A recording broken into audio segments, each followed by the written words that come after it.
প্রিয় সাথী, পার্শ্ব শিক্ষক ঐক্যমঞ্চের পক্ষ থেকে সকলকে সংগ্রামী অভিনন্দন জানাই।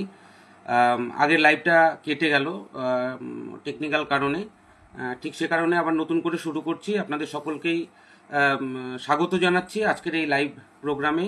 আপনারা ইতিমধ্যে জেনেছেন যে আমরা পার্শ্ব শিক্ষক ঐক্যমঞ্চের তরফে যে কর্মসূচি গ্রহণ করেছি সেটা হচ্ছে যে আমরা আমাদের সমস্ত রকম কাজ করব, কিন্তু তার বাইরে আর অন্য কোনো কাজ আমরা করব না। কারণ দীর্ঘ 20-21টা বছর ধরে আমরা স্কুলের কথা ভাবলাম, ছাত্রছাত্রীদের কথা ভাবলাম, সমস্ত রকম কথা ভেবেও আমাদের আখেরে কোনো লাভ হয়নি। তাই আমরা নিজেরাই একটার পর একটা কাজের বহর বাড়িয়ে নিয়েছি। আমাদের যখন 4 দিন স্কুল ছিল, 2 দিন চাইল্ড চেকিং ছিল, তখন থেকে আমরা 6 দিনের কর্মদিবস চেয়েছিলাম। আমাদের তৎকালীন সময় যে সমস্ত সংগঠনগুলো ছিল তারা কিন্তু এটা চেয়ে নিয়েছিল, সেটা 5 দিন হয়েছে। আমরা যখন ইলেকশন ডিউটি পেতাম না তখন আমরাই আবেদন করে নিয়েছিলাম যে আমাদেরকে ইলেকশন ডিউটি দেওয়া হোক।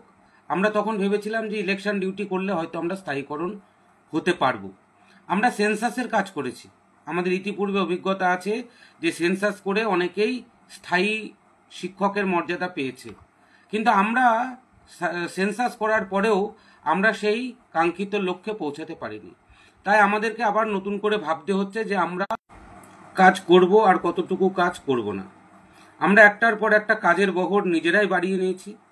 আজকে আমাদের সেই জায়গা থেকে ভাবতে হচ্ছে যে এই বেতনে গাধার মতো খেটে আর কতদিন বাঁচা যায়। তাই আমি আপনাদেরকে অনুরোধ করব, গাধার মতো না খেটে সিংহের মতো লড়াই করে বাঁচুন।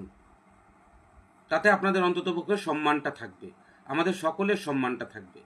ঠিক সেই নিরিখেই আমরা যে কর্মসূচি গ্রহণ করেছি, সেই কর্মসূচি ঠিক যেমনভাবে আমরা এসপিডি এবং প্রিন্সিপাল সেক্রেটারির দপ্তর থেকে শুরু করেছি তাদেরকে লিখিতভাবে জানিয়ে, ঠিক একই রকমভাবে আমরা প্রত্যেকটা ডিইওর কাছে আমরা লিখিত জানাবো এবং প্রিন্সিপাল সেক্রেটারি এবং এসপিডির কাছে যে রিসিভ কপি আমাদের কাছে আছে সেটাও আমরা তাদের কাছে জমা করব। তারই অঙ্গ হিসাবে আমরা আজকে প্রথম শুরু করেছি জলপাইগুড়ি জেলা দিয়ে। ব্যাপক জমায়েত করে তারা কিন্তু আজকে তাদের ডিপিও অফিসে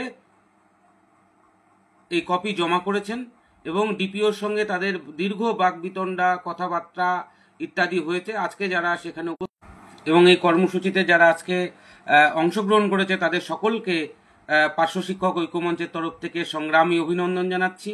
এবং আমি আপনাদেরকে অনুরোধ করছি, গোটা জলপাইগুড়ি জেলা জুড়ে আগামীকাল থেকে কোনো রকম পরীক্ষার ডিউটি করবেন না, কোনো রকম ফর্মাল ক্লাস করবেন না এবং আমাদের যে গভর্নমেন্ট অর্ডার আছে সেটা আপনারা ইতিমধ্যে হাতে পেয়েছেন, সেখানে সেই অনুযায়ী আপনারা কাজ করবেন, তার বাইরে কোনো কাজ করবেন না। আগামীকাল নদিয়া জেলার ডিপিও অভিযান রয়েছে। আমার সঙ্গে সেই বিষয়ে বলার জন্য আর কিছুক্ষণ আমাদের নদিয়া জেলার